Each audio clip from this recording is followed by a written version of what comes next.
U.S. China tariffs, a deep dive into the trade tensions and market reactions. After weeks of promising trade deals, the Trump administration has announced its first one with the United Kingdom. So what's in the deal? Here are some of the broad outlines.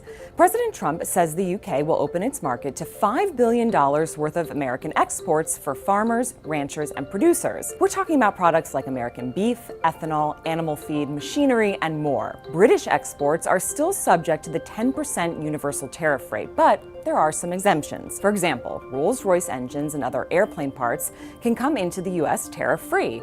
And the first 100,000 UK cars coming into the U.S. will be tariffed at 10% instead of the current higher rate. The UK will also join the US in imposing a 25% tariff on foreign steel and aluminum, but carve out a free trade zone on those two metals between the two countries. Pharmaceuticals will also be exempt from tariffs between the two countries. Now, a little perspective. Final details are still being ironed out. The final details are being written up in the coming weeks. We'll have it all very conclusive. The UK represents only about 4% of America's exports, the ninth largest trading partner. And the US has a trade surplus with the UK, meaning they buy more from us than we buy from them. So it's one deal down, 199 more to go. The global economy continues to feel the ripple effects of trade tensions between the world's two largest economies. Recent developments in U.S.-China tariffs have captured the attention of investors, businesses, and consumers worldwide. In this article, we take a closer look at the latest updates on the tariffs and what they mean for various sectors. The latest developments. According to recent reports, the United States has reportedly struck a trade deal with China following discussions involving Scott Bessent in Switzerland. And I think that led to a great deal of the productivity we've seen. We will be giving details tomorrow, but I can tell you that the talks were productive.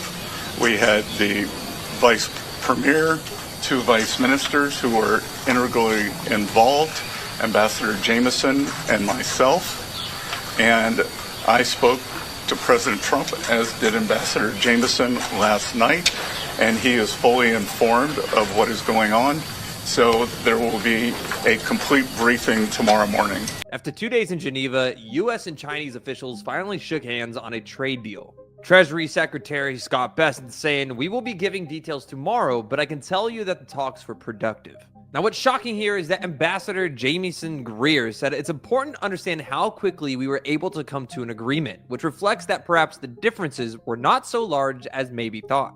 That being said, there was a lot of groundwork that went into these 2 days.